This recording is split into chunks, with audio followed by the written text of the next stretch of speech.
This is Mick from Mick's Backyard Hydroponics Aquaponics Farm. Hope you enjoy this video that you're going to watch. If you haven't already subscribed, please subscribe down the bottom with the little red tag. Please comment, suggest if you think I'm doing something wrong and need to correct it, please comment.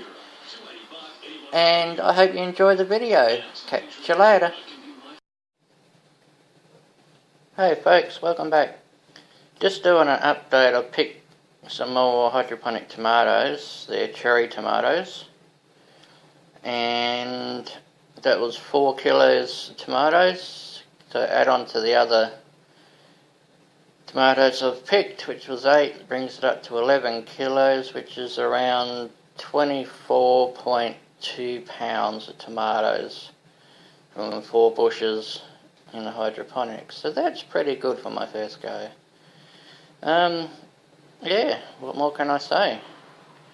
Everything's going well. I've still got at least another month. I can still get more tomatoes off these bushes, so it'll be interesting to see how much more I'll get off them. Anyway, I'll leave it at that, folks. We shall catch you next video. I hope you're having a very nice day, and I shall catch you later.